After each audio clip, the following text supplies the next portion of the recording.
Nah, jadi malam ini kita akan masuk ke chapter 4 ya. Bapak-bapak udah belajar chapter 2 time domain dan basically konvolusi dengan seluruh properti sinyal sistem yang bisa terjadi di time domain. Lalu bab 3 Bapak-bapak berkenalan dengan Fourier transform ya dan seluruh propertiesnya juga ya. Dan yang terpenting adalah convolution properties, kalau di time domain itu konvolusi, di frekuensi domain perkalian. Begitu juga sebaliknya, kalau di time domain perkalian, di frekuensi domain jadi konvolusi. Nah, tapi di bab 3 semua deskripsi Fourier transformnya itu masih dipisahkan jadi 4 kategori itu ya. Jadi ada Fourier series, Fourier transform, discrete time Fourier series, dan discrete time Fourier transform. Nah, di chapter 4 ini Haikin itu mulai menunjukkan bahwa kelas-kelas Fourier transform itu bisa di-mix. Ya, lalu concern-nya dia adalah bagaimana persamaan matematikanya kalau di-mix begitu ya.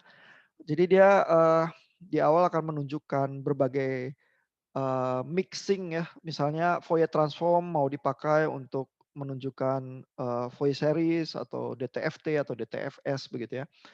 Namun yang paling penting ya, tujuan semua pembahasan itu adalah sebenarnya Haikin itu ingin menunjukkan sinyal kalau di sampling itu seperti apa. Ya, jadi kalau Bapak-bapak mau perhatikan chapter 4 ini, paling penting adalah deskripsi samplingnya itu dan syarat bagaimana sampling itu dilakukan sehingga sinyal yang discrete tetap bisa dikembalikan menjadi sinyal yang kontinu. Ya, karena semua teknologi digital bertumpunya di situ. Bahwa sinyal yang kontinu itu bisa disampling sehingga sinyalnya jadi discrete, disisir di time domain gitu ya. Lalu bisa diproses masukin ke mesin yang digital setelah digitalisasi. Tapi begitu keluar dari mesin itu kita mau sinyalnya jadi analog lagi ya, karena kita mau bisa didengar telinga lagi atau dilihat mata atau dikirimkan ke medium sebagai sinyal analog begitu ya. Jadi kita mau sinyal digital itu atau yang udah discrete itu bisa balik lagi jadi analog ya. Nah, sehingga deskripsi itu yang paling penting. Nah, sebelum mulai saya ingin menunjukkan fenomena-fenomena kalau kalau sampling itu nggak bisa balik. Ya, jadi bisa terjadi sampling itu nggak bisa balik dengan sempurna begitu ya. Ini saya pasang beberapa film ya di Learn. Ini saya ingin tunjukkan ya.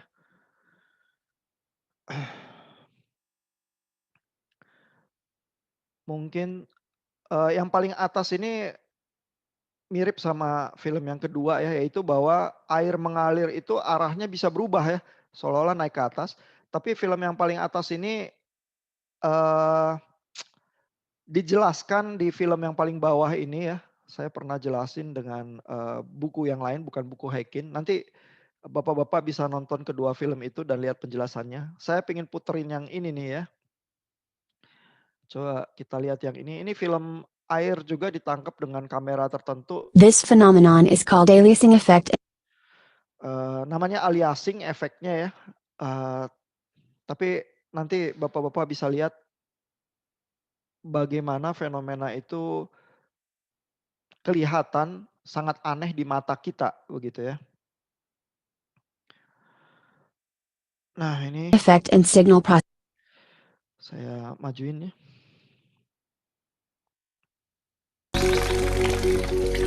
You see the water flow like this as a result of undersampling. Nah, jadi yang terjadi ya adalah keran ini ditaruh di speaker tertentu, speakernya bergetar dengan frekuensi tertentu yang bisa diatur ya.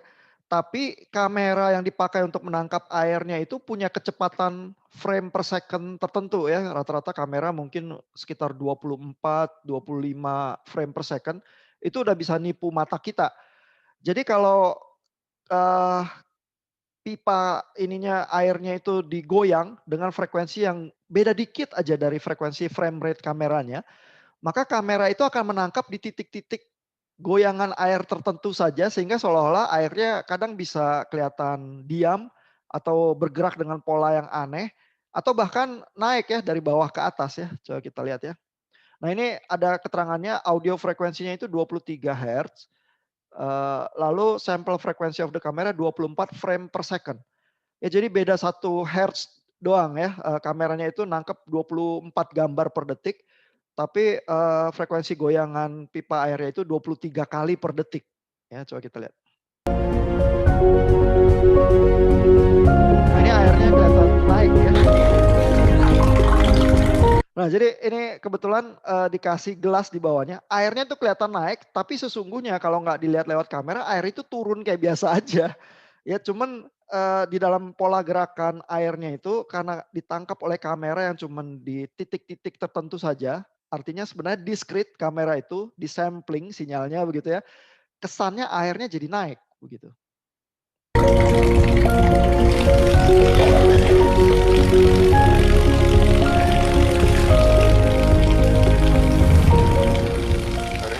Normally the default sampling frequency of video recording is 30 frames per second. Nah ini sebaliknya ya, audionya 25 Hz, tapi sampel frekuensinya tetap kan 24 frame per second begitu ya. Ini turun tapi turunnya pelan-pelan gitu ya. Padahal sih kalau dilihat nggak pakai kamera, turunnya biasa aja. Cuma ini efek sampling kamera sebenarnya.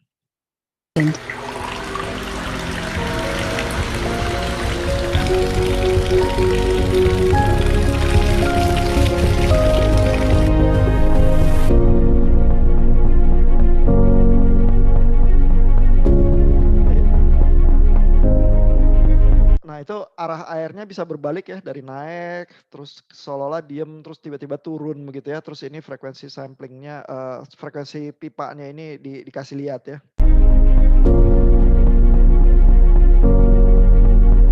This phenomenon is a problem in sampling signals.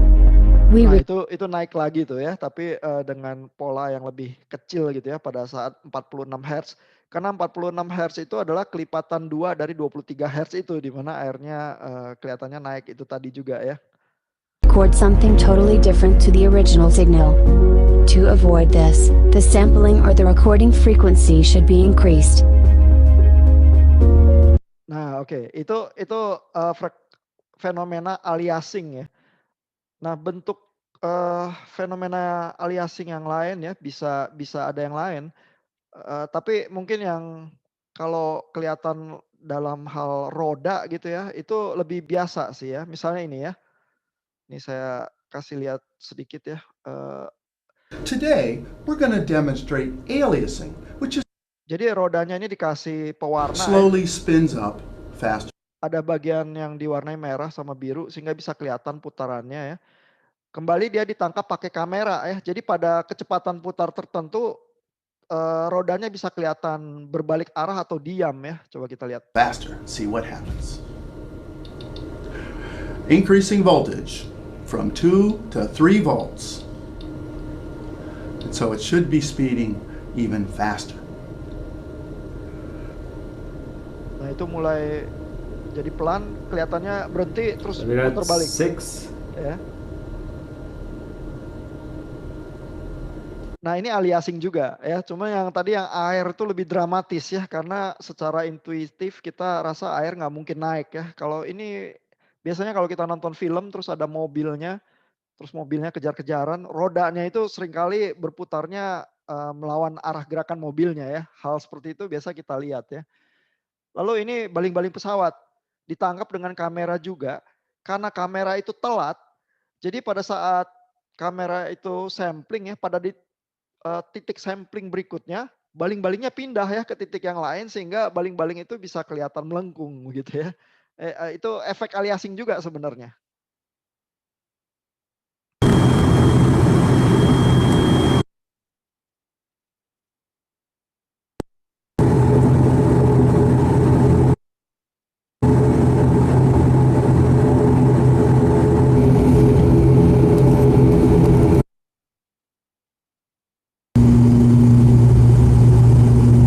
Nah itu baling-balingnya kelihatan melengkung ya. Jadi kelihatan baling-balingnya punya pola yang aneh begitu ya, melengkung padahal kan sebenarnya lurus semua ini ya, tapi ini efek efek, ditangkap oleh kamera ya.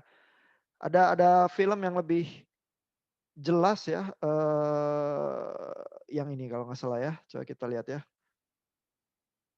What's up? I'm Destin. This is Smarter Every Day. Get your phone out. You see that little camera? Saya fast forward ya ke tengah. Nah ini. I noticed that the patterns looked very different depending on which way the propeller was rotating relative to the rolling shutter. Jadi yang tadi kelihatan gambar aslinya ya, tapi begitu ditangkap dengan kamera yang punya frame per second tertentu, dia tahu-tahu jadi melengkung seperti ini begitu ya, karena kameranya istilahnya kalau di kamera itu orang film bilangnya rolling shutter gitu ya. Tapi itu sebenarnya fenomena aliasing, nama teknisnya untuk sinyal sistem gitu ya. Saya forward lagi, ini ada berbagai fenomena aliasing yang dia tunjukkan. Shutter with a little bit of aliasing thrown in, but it looks like some kind of ninja alien throwing star. Anyway, when you slow it down with a high-speed camera, you can really reveal the math that makes this look so weird.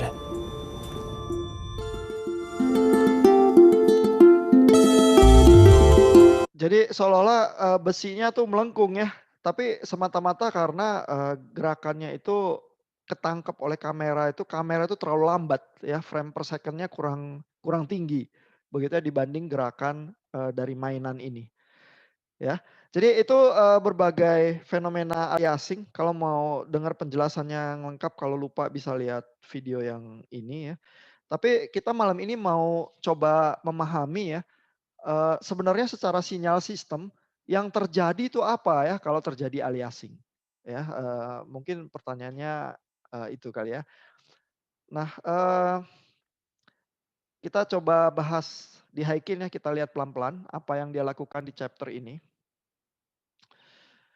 Jadi chapter 4 ini judulnya Mixed Signal Classes ya, karena dia berusaha menggabungkan berbagai jenis Fourier transform itu yang tadinya terpisah 4. Dan kita lihat yang pertama dia lakukan adalah berusaha menghubungkan Fourier transform dengan Fourier series. Ya, jadi dia pakai panahnya ini Fourier transform sebelah kiri dan sebelah kanan dia anggapnya tidak periodik sinyalnya. Jadi XT ini sinyal yang non periodik terus pakai Fourier transform jadi XJ omega. Nah, tapi kalau kita anggap sinyal yang non periodik ini ternyata punya periodisitas, berarti apa yang terjadi? Maka sinyal di time domain itu bentuknya E pangkat JK omega 0 T ya. Ini adalah bentuk umum untuk sinyal periodik ya, karena dengan rumus Euler kan bisa dipecah jadi cosinus plus J sinus omega ya.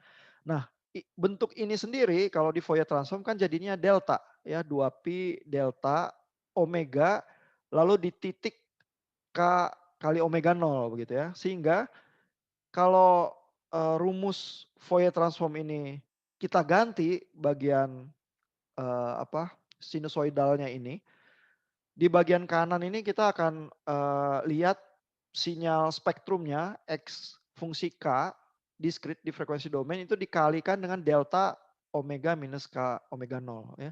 Jadi ilustrasinya adalah seperti ini ya. Kalau saya punya sinyal di time domain XT ini continue dan anggaplah non periodik begitu ya, maka saya harusnya pakai Fourier transform. Tapi kalau dia ternyata periodik kan dia harusnya Fourier series. Nah, cuman bentuk Fourier transform itu kan lebih umum ya, sehingga di frekuensi domain XJ omega mestinya continue. Tapi kalau sinyal continue ini saya kali dengan delta-delta di titik tertentu, maka sebenarnya XJ omega ini sama dengan XK. Gitu ya, karena kalau dikali delta sinyal continue itu ya jadi diskrit ya. Nah, jadi itu yang berusaha ditunjukkan oleh Haikin. Ya, jadi Fourier series yang Fs itu bisa dicampur begitu saja dengan Fourier transform asal di frekuensi domainnya ada bagian yang perkalian dengan fungsi delta ini ya. Jadi sebenarnya jadi diskrit juga begitu ya. Nah, lalu di berbagai bagian dia menunjukkan hal yang sama ya dengan berbagai jenis yang lain. Misalnya DTFT dipaksakan ditubrukkan dengan DTFS begitu ya. Tapi polanya sama sih. Sinyal diskrit yang di time domain itu dianggap non periodik sehingga pakainya DTFT. Tapi karena bisa dikalikan dengan fungsi delta begitu, sehingga sebenarnya Di frekuensi domain yang continue itu bisa jadi discrete juga karena perkalian delta sehingga sama DTFS dan DTFT bentuknya gitu ya. Nah, ini yang agak penting nih ya, convolution dan multiplication ya. Nah, di sini mulai ada yang lebih kompleks ya, bagaimana kalau di time domain itu kita konvolusi dan di frekuensi domain jadi multiplication ya. Ini properties yang kita udah pelajari di bab 3 ya. Nah, tapi bentuknya kita mau perhatikan kalau dia tuh misalnya fungsinya discrete ya, campur jadi ya. Bentuk Fourier transformnya tetap Fourier transform yang continue umum. Karena Fourier transform ini berarti untuk sinyal continue ya. Tapi ada bentukan discrete-nya di sini di bagian frekuensi domainnya begitu ya. Nah, kita lihat ya. Jadi kalau di frekuensi domain ini kita lihat ini XJ omega ya dan HJ omega. Kalau di frekuensi domain itu XJ omega discrete, delta delta begitu, terus dikalikan dengan HJ omega, maka kita dapat YJ omega yang merupakan gambaran dari rumus yang ini gitu ya. Nah, kita lihat lagi ya. Ini tadi ilustrasi yang sederhana saja. Tapi misalnya, nah ini ya, kalau saya punya filter kotak ya, HJ omega ya.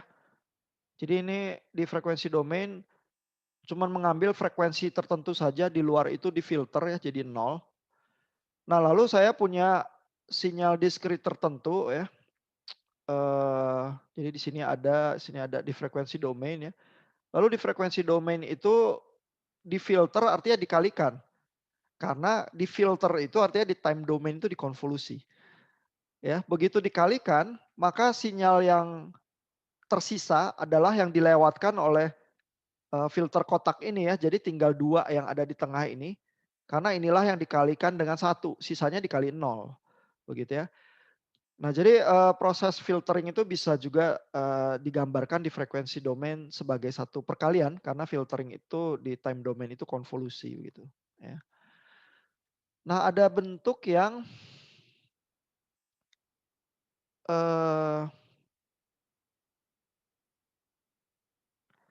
cukup sering dipakai ya, misalnya ini ya, multiplication ya. Ini multiplication property, tapi sinyalnya ada yang periodik dan non periodik. Dan di time domain itu dikalikan karena multiplication property, di frekuensi domain menjadi dikonvolusi ya.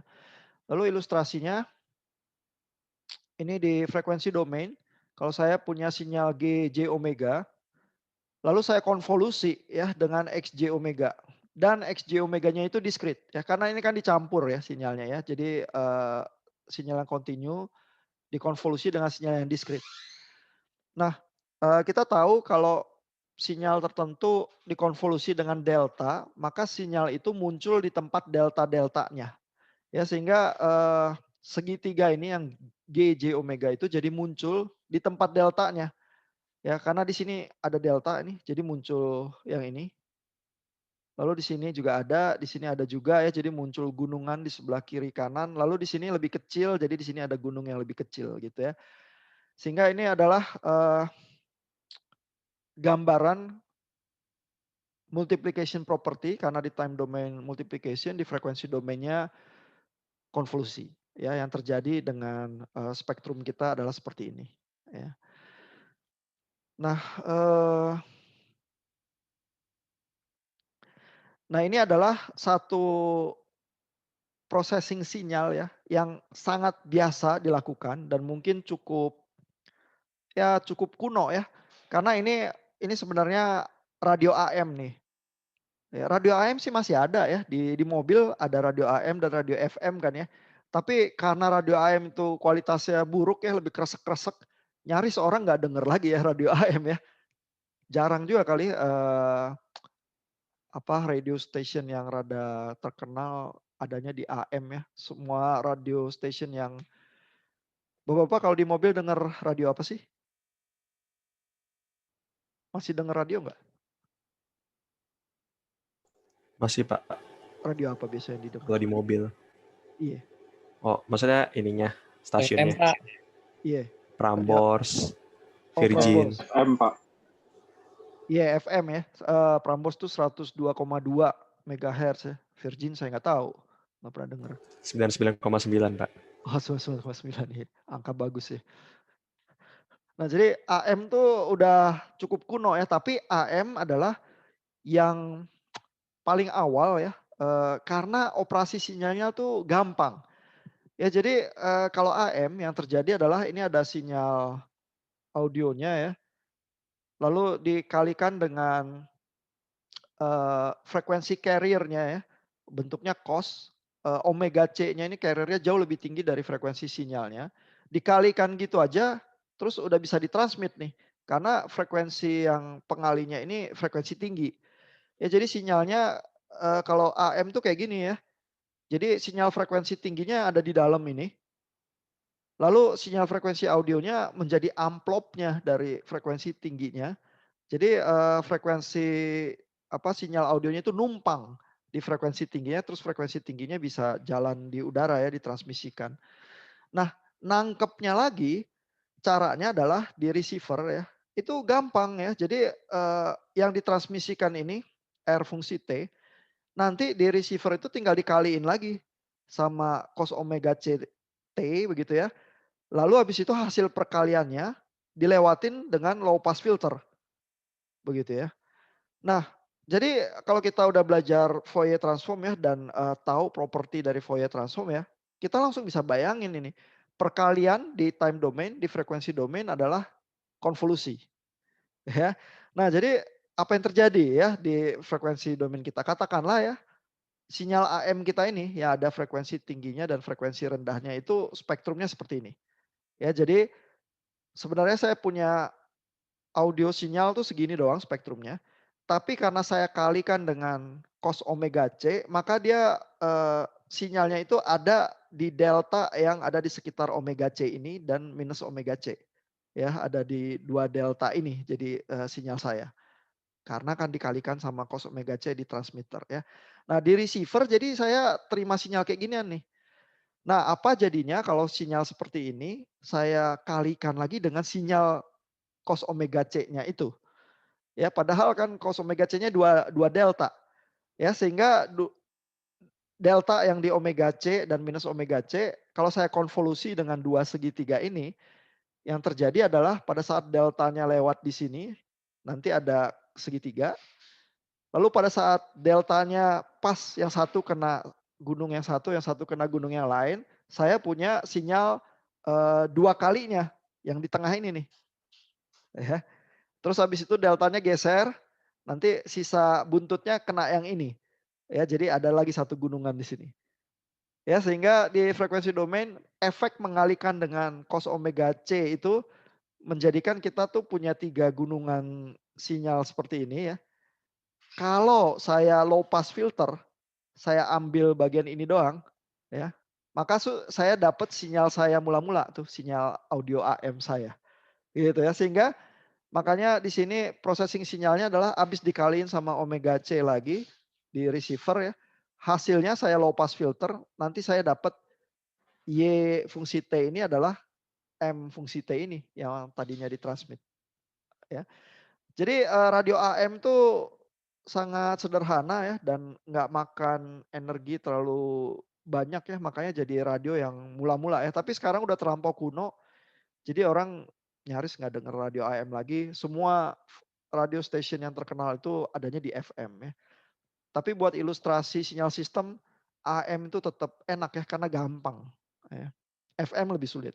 Nanti kalau bapak-bapak belajar dasar telekomunikasi nanti lihat yang FM juga ya.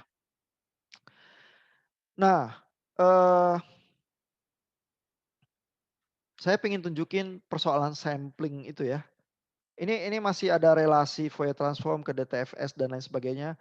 Bapak-bapak bisa baca ya. Tapi bagian paling penting dari chapter ini adalah persoalan sampling ini nih. Ya. Karena proses sampling itulah yang merubah sinyal yang analog menjadi sinyal yang diskrit. Lalu begitu jadi diskrit di time domain, saya bisa kuantisasi ya, saya bisa gunakan kode biner untuk sinyal diskrit saya sehingga saya jadi punya sinyal digital. Begitu ya. Jadi proses digitalisasi sinyal adalah disampling lalu dikuantisasi. Dikuantisasi itu saya bulatkan di sumbu Y-nya ke nilai sinyal tertentu saja. Lalu habis itu saya coding dengan 0101 begitu ya. Nah, tapi samplingnya itu sendiri apa yang terjadi? Ya, nah ini di sini dibahas ya. Jadi kalau saya punya sinyal continue X fungsi T gitu ya. Kalau saya mau sampling, saya sisir di time domain, yang terjadi adalah sebenarnya saya tuh mengalihkan dengan deretan sinyal delta di time domain. Ya, karena kalau saya kali, maka fungsi yang masih tinggal adalah fungsi xt ini tapi cuma terdefinisi di titik-titik yang dikalikan dengan deltanya. Ya, jadi apa yang terjadi ya kalau saya lakukan perkalian ini di time domain? Di frekuensi domain apa yang terjadi ya? Dan kita ingat kalau di time domain perkalian di frekuensi domain konvolusi. Ya, karena kan propertinya seperti itu ya. Nah, ini Haikin melakukan ilustrasinya ya. Katakanlah saya punya sinyal mula-mula itu xt, kalau saya Fourier transform xj omega kayak gini. Ya. Ini ilustrasi sih, nggak mesti sinyalnya segitiga, cuman biar gampang gambarnya Haikin tuh gambar segitiga gitu ya. Nah, kalau saya sampling, saya kalikan dengan delta, ya, yang terjadi adalah spektrum ini itu akan muncul di titik delta-delta tertentu di omega ya, yang titiknya ini ditentukan oleh seberapa cepat saya melakukan samplingnya. Ya, jadi omega S ini titik di tempat segitiganya itu muncul ya, omega S adalah sama dengan 1/TS. Sedangkan TS adalah periode sampling ya. Jadi kalau kita lihat di sini, nah ini adalah 1 TS. Ya, lalu ini 2 TS, 3 TS dan seterusnya. Jadi sampling itu dilakukan setiap TS begitu ya. Kalau TS itu cepat, maka deltanya ini makin rapat ya. Jadi kalau kamera itu tadi yang mengambil foto air itu, dia samplingnya itu 1 detik 24 kali ya, sehingga TS adalah 1/24 second begitu ya. Nah, lalu di frekuensi domain yang terjadi adalah saya punya titik omega S ini dan omega S ini adalah 1/TS. Ya, jadi bayangkan kalau TS-nya itu makin besar ya, makin longgar begitu ya TS, maka 1/TS itu makin kecil. Ya, jadi omega S ini jaraknya makin dekat nih ke 0 kalau TS-nya makin besar. Ya kan kan kita punya sifat yang mirroring gitu ya, kalau di time domain itu melebar, di frekuensi domain menyempit. Ya, sebaliknya juga gitu, kalau di time domain itu menyempit, di frekuensi domain melebar ya. Nah, yang jadi masalah adalah kalau saya itu melakukan sampling seperti ini ya, kita lihat sinyal mula-mulanya kan segitiga, lalu disampling muncul bayangannya ya di titik-titik omega S, 2 omega S dan seterusnya. Nah, kalau hasil bayangan sampling ini jaraknya cukup jauh, saya selalu bisa mendapatkan kembali sinyal saya yang mula-mula itu dengan low pass filter semacam ini. Ya, jadi semua bayangannya yang di luar sinyal aslinya saya filter begitu aja, saya langsung dapat sinyal saya yang mula-mula ini yang segitiga. Ya, jadi caranya membalikan sinyal yang udah disampling menjadi sinyal analog yang sempurna sebenarnya adalah dengan low pass filter. Nah, tapi masalah kalau frekuensi samplingnya itu kurang ya, karena kalau misalnya ini konfigurasi yang lain ya, frekuensi samplingnya itu TS-nya saya buat ngepas. Kalau saya buat ngepas, maka segitiga bayangan ini hasil samplingnya ngepas banget nempel sama sinyal aslinya di sini. Ya. Nah, ini kalau ngepas banget ya, saya masih bisa sih filter sinyal yang di tengah ini terus dapetin sinyal aslinya ya, masih bisa. Cuman filter saya harus tajam, harus kotak sempurna. Ya. Tapi kotak sempurna itu mahal. Kenapa? Karena kotak sempurna itu artinya di time domain itu adalah sinus X per X yang sampai tak hingga impulse responsnya. Ya artinya saya harus punya filter yang melakukan konvolusi, impulse response yaitu panjangnya dari minus tahingga sampai tahingga gitu. Basically filter semacam itu nggak bisa dibuat ya, atau kalaupun mau dibuat jadi sangat mahal begitu ya. Nah jadi ini tuh semacam syarat batas ya. Memang sih masih bisa saya pisahin dengan susah payah ya. Tapi ini udah menempel ya bayangan samplingnya dengan sinyal aslinya. Nah kalau sampling saya lebih kecil ya dari bandwidth sinyalnya. Jadi sinyal saya kan sebenarnya segitiga yang di tengah ini. Tapi sampling saya itu terlalu kecil ya, TS saya terlalu besar ya. Saya terlalu lambat melakukan sampling.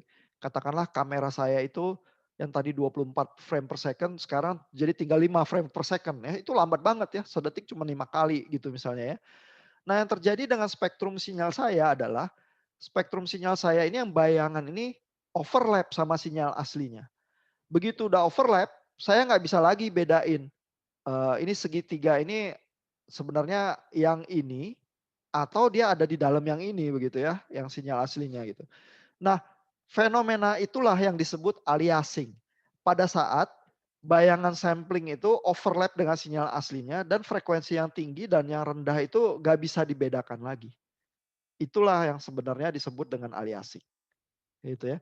Jadi semua fenomena itu tadi ya, roda yang berputar, terus kelihatannya berbalik arah, ya atau air yang mengalir turun kelihatannya mengalir ke atas ya, itu adalah karena fenomena ini. Yaitu karena frekuensi samplingnya kurang, ya sehingga bayangan sampling ini saling overlap. Ya. Nah, Heikin itu memberikan ilustrasi yang cukup sederhana untuk kasus roda ya. Nah ini ya. Jadi kelihatan roda ini sebenarnya muternya berlawanan arah dengan jarum jam ya. Jadi arah arah roda itu sebenarnya kalaupun berputar, berputarnya ke arah kiri ya bisa dibilang ya. Tapi katakanlah rodanya muter terus disampling ya sama kamera. Lalu gambar roda pertama yang ditangkap adalah ini. Yang kedua adalah ini ya.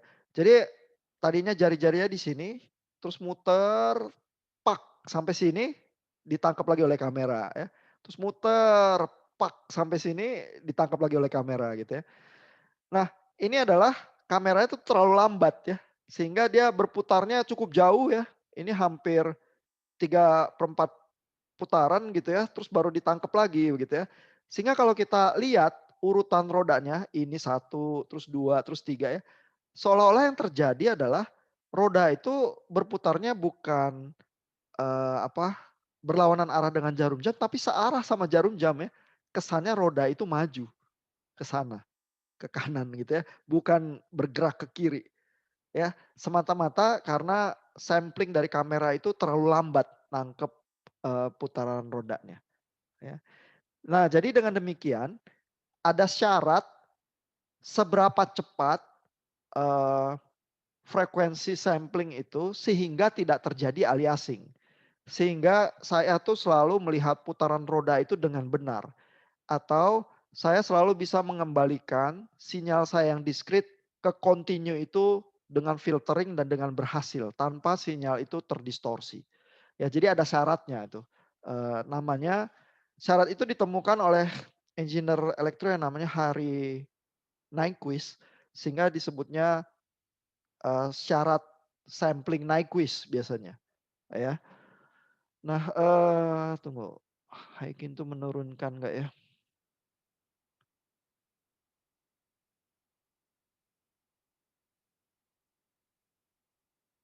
Oh ini, sampling theorem itu di chapter yang berikutnya sih.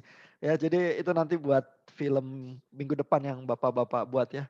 Nih, jadi teori sampling dari Nyquist ini di bawah ini nih nanti diturunkan ya. Itu bahan untuk minggu depan sih.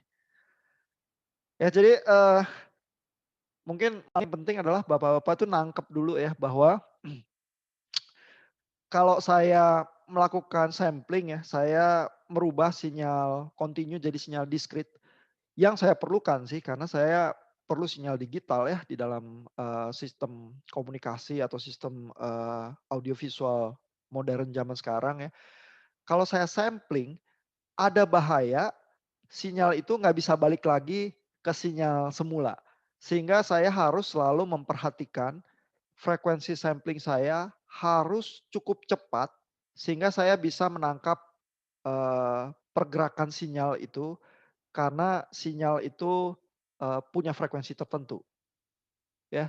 Jadi kalau kalau saya mau nangkep sinyal yang frekuensinya 10 hertz, saya harus punya frekuensi sampling lebih cepat dari 10 hertz. Tapi seberapa lebih cepat nanti, sampling theorem itu diturunkan minggu depan ya. Nanti saya simpan sajalah, pertanyaannya supaya Bapak temukan ya. Seberapa cepat sih harusnya supaya, eee, apa, spektrum sinyal itu di frekuensi domain tidak overlap dan saya selalu bisa kembalikan lagi ke sinyal analognya. Nah, pada kenyataannya, di semua sistem digital ya biasanya sampling itu tidak dilakukan pas-pasan. Ya jadi katakanlah secara teori, frekuensi sampling itu tertentu harusnya udah aman gitu ya. Misalnya Bapak-bapak sih bisa bayangkan ya kalau satu sinyal sinus, kalau saya sampling 2 kali dalam satu periode, itu sih harusnya udah bisa ya. Terutama kalau saya beruntung samplingnya ya, pas lagi naik kena sampling, pas lagi turun kena sampling, oh saya rada tahu itu kayaknya rada sinus begitu ya. Tapi kalau Bapak-bapak pas sampling kenanya titik nol gitu ya, terus satu periode ada 2 titik sampling tapi kenanya nol ya sial gitu ya. Jadi itu, satu periode 2 kali titik sampling itu semacam batasnya juga ya kalau Bapak-bapak bayangkan sinyal sinus yang sederhana ya. Nanti Haikin menurunkan secara rumus ya, tetapi, dengan bayangan semacam itu ya, maka Bapak-bapak itu bisa membayangkan bahwa frekuensi sampling yang minimal yang dibutuhkan adalah 2 kali dari frekuensi sinyalnya. Karena kalau sinyal sinus dia punya frekuensi tertentu yang ditentukan oleh satu periode, terus saya samplingnya mesti paling enggak satu periode itu ada 2 titik sampling. Ya kalau satu nggak cukup gitu ya, di dalam imajinasi kita ya. Jadi ya 2 kali berarti frekuensi sinusnya itu, ya. Nah tapi pada kenyataannya engineer nggak beroperasi di syarat batas 2 kali itu sih. Biasanya berkali-kali lipat lebih tinggi ya, untuk memastikan supaya sinyalnya benar bisa balik ke sinyal analog lagi. Tetapi juga supaya filternya itu enggak sangat curam. Ya karena kalau di syarat batas berarti spektrumnya itu benar-benar berhimpit, terus saya perlu filter kotak yang sangat curam gitu ya, itu setengah mati juga ya. Jadi biasanya, spektrumnya dibuat agak jauh, nggak di syarat batas 2 kali frekuensi sinyal itu ya. Lalu saya bisa punya filter yang agak landai, filter yang kerjanya lebih enteng untuk, mengembalikan sinyal digitalnya ke sinyal analog. Ya. Tapi nanti, di chapter berikutnya nanti Bapak-bapak akan lihat sih bagaimana Haikin menerangkan hal-hal itu. Ada pertanyaan sejauh ini, Bapak? Mungkin saya puterin lagi satu yang film yang tadi yang rada amazing itu ya, ini ya yang Shutter Effect ya, supaya lihat lagi ya, efek-efek apa aja yang mereka, temukan juga ya.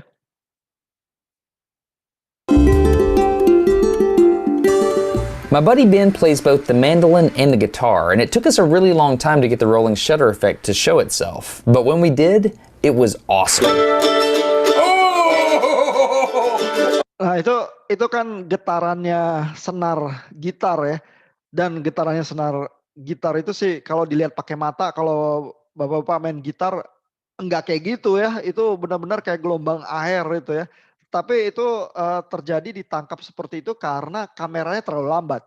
Sementara getaran, senar itu ya pada nada tertentu itu, jauh lebih tinggi daripada kameranya sehingga tertangkapnya kayak gitu.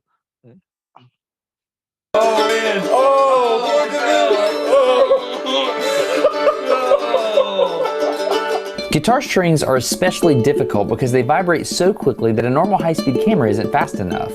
We had to record them at 20,000 or 28,000 frames per second to be able to run this simulation properly.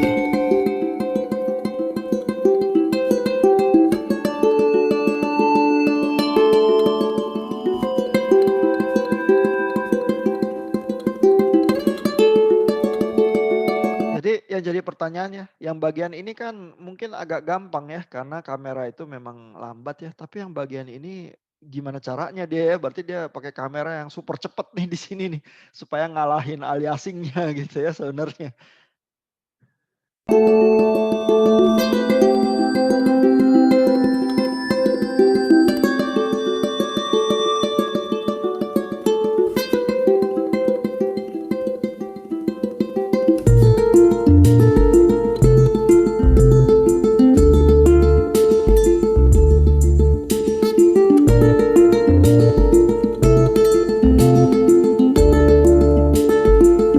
The last trick is something I had never seen before, but somebody told me about. If you video a coin spinning, you can see a swirl pattern on the edge of the coin.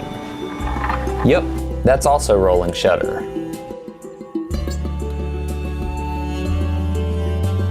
Jadi putaran koinnya juga ditangkap oleh agak telat ya oleh kamera sehingga yang kelihatan adalah lengkungannya ya seolah-olah koinnya itu meliuk kayak penari begitu ya.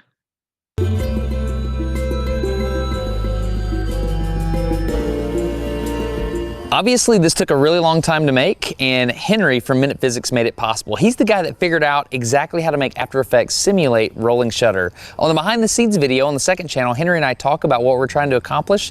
Go check it out, and we'll throw some love Henry's way. Also, I want to say thanks to the sponsor, which is Audible. Before we talk about the book that I'm listening to on Audible. Oh, ini udah mulai iklan-iklan sih ya. Tapi tekniknya menangkap berbagai fenomena itu ya terus mensejajarkan satu sama yang lain ya ada aliasing sama yang enggak. Itu sih agak agak rumit ya. Mereka harus setting peralatan mereka supaya bisa melakukan perbandingan dan lain sebagainya ya. Ini cukup cukup istimewa sih filmnya mereka itu. Kalau dilihat di YouTube berapa banyak ya yang lihat ya. Harusnya sih dengan engineering semacam itu mestinya cukup banyak kali ya. Ini kalau kita lihat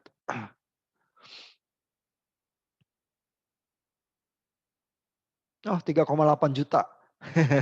Ya nggak sia-sia mereka kerja keras menghadirkan aliasing ya di layar YouTube. Ya saya rasa cukup ya untuk hari ini. Ada pertanyaan atau keingintahuan lebih jauh? Pak, saya mau tanya, Pak. Iya, Pak.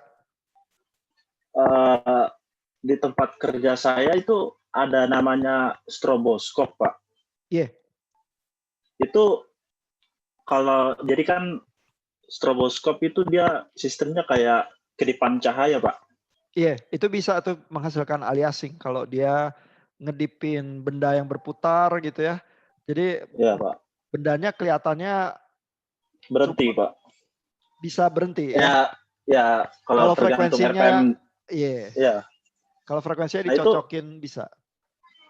Oh, jadi aliasing itu maksudnya sebelum sampai berhenti itu masih aliasing, Pak, namanya. Jadi aliasing itu adalah kalau kita melihat gerakan benda itu tidak sebenarnya, melainkan karena semacam gerakan menangkap sampling itu ya. Dalam hal itu pakai lampu stroboskop itu ya, kayak lampu disco kan. Kalau kayak lampu Ya, disco Pak. kan kita nggak lihat setiap kali benda itu cuman pada titik-titik tertentu lampu diskonya nyala ya. Jadi itu semacam sampling juga sebenarnya. Nah kalau samplingnya lambat atau lebih lambat dari gerakan sinyal yang berusaha disampling, maka gerakan itu bisa tertangkap ke arah yang sebaliknya. Nah itu aliasing. Ya, Pak. Makasih, Pak.